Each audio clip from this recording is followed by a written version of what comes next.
Howdy folks, Jambareeqi here. What is a childhood media trauma? Well, it's a movie, TV show, game or song that really terrifies us as a kid and haunts us to this day. I've done a video on this topic before, but that was almost a decade ago, so consider this sort of a semi-remake in the form of a countdown. This is going to be a very personal video, and you'll be learning a lot about the kinds of things that scared me as a kid, and in some cases, still scare me to this day. Let's do this.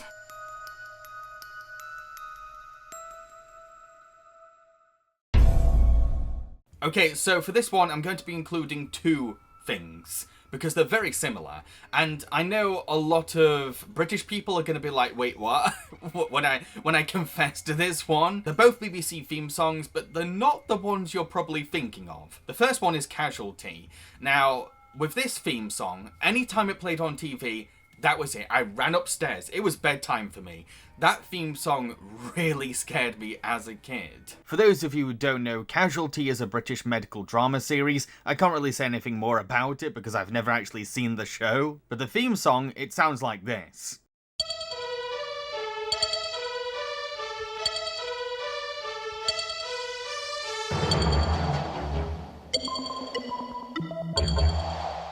In hindsight, I can see why, because the theme has a lot of sinister danger to it, particularly with its ringing alarms. And yeah, I understand, I understand. It doesn't scare me as much anymore, but looking back, yeah, I get it.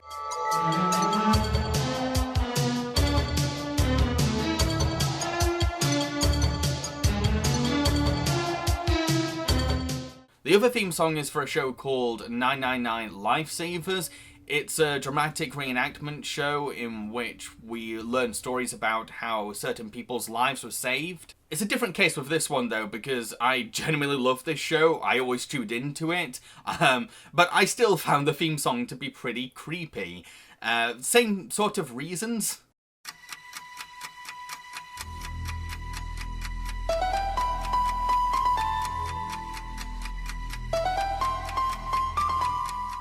This theme song also has something kind of tragic to it. There's a sadness there, and it adds to how creepy it sounds to me.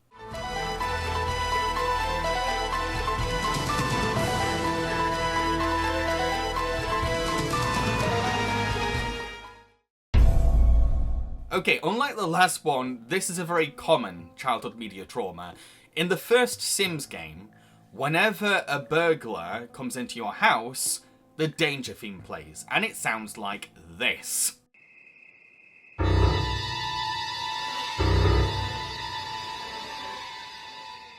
I think in some cases I would just put the burglar alarm on every single wall possible just to avoid hearing that music. It's kind of weird that the game designers thought, you know what, out of all the things that can go wrong in this game, the player has to be most frightened of having their things stolen. But at the same time, there is something kind of creepy about the notion of someone breaking into your house. Apparently this same music plays when your sim gets fired, when a raccoon appears and goes through your garbage, and when the clown catchers come to catch your clown. What are clown catchers? I don't remember any clown catchers. What?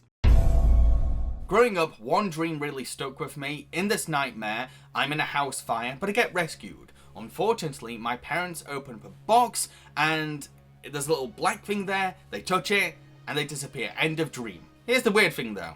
Many years later, I catch the end of Terry Gilliam's Time Bandits. This ending completely mirrors that nightmare that I had beat for beat, and I realise it wasn't a nightmare. What had happened is that I had actually seen this movie a long time ago. I was terrified by it, and in order to handle the trauma, my mind must have thought, well, you know what, no, it was just one of your dreams. It was just one of your dreams. It's not a real movie. Rewatching Time Bandits, I can see why it would have traumatized a kid, not just because of that ending, but also the villain, who is very sinister, particularly when he's this giant glowing face that's chasing after our heroes. However, I think that the ending scarred me the most simply because I already had fears of losing my parents and my house being set on fire. Right, so growing up, me and my family went camping across the country. We camped to so many places, I can't keep count. And for one camping trip, we went into the city, and we stopped by a shop, and in this shop they had like an anime section, and I said to my mum, can I get this? Can I get this movie? It was Ninja Scroll. And my mum said, I don't know, it's rated 18, you're very sensitive. I was like, no, it's just a cartoon, I'll be fine. I just want to see anime, can I see this, please? So she buys me the DVD, we get in the car, I put the DVD into my mini portable DVD player, I play the trailer, just the trailer, and I am horrified by the clips that I see.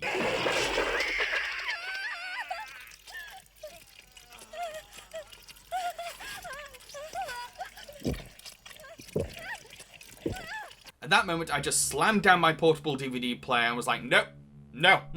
And told my mum, we're gonna take this DVD back to the store. Now, I have rewatched Ninja Scroll. I think it's awesome. It doesn't scare me at all anymore. But I can see why it would have. And it definitely explains why I find animation to be scarier than live action in some cases.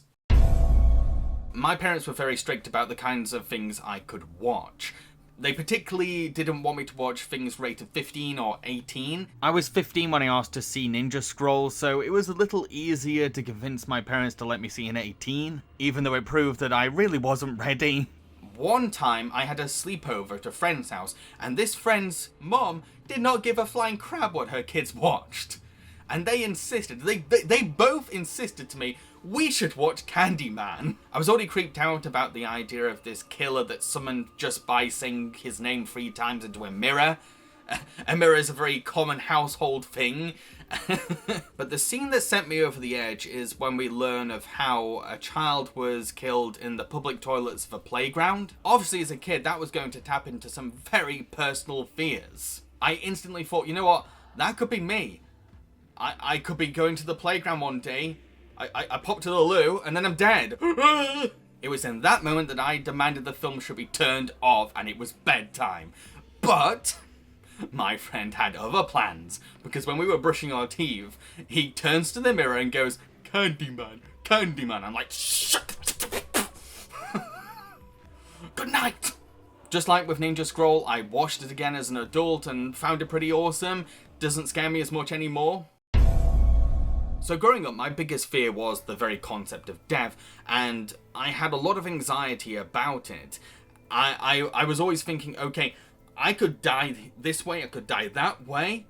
One day I'm going to get old and die. That is horrifying to me. One evening, my family decides to watch Indiana Jones and the Last Crusade. I thought, awesome, that sounds fun, I love Indiana Jones. We get to the finale, and in this climax, characters have to decide out of a whole load of grails which is the holy one. If they drink the correct one, they become immortal. If they drink the incorrect one, they get punished. What are these consequences that I speak of? Well, one character drinks the wrong grail, and this happens.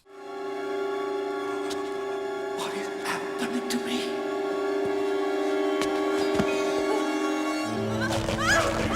What is happening?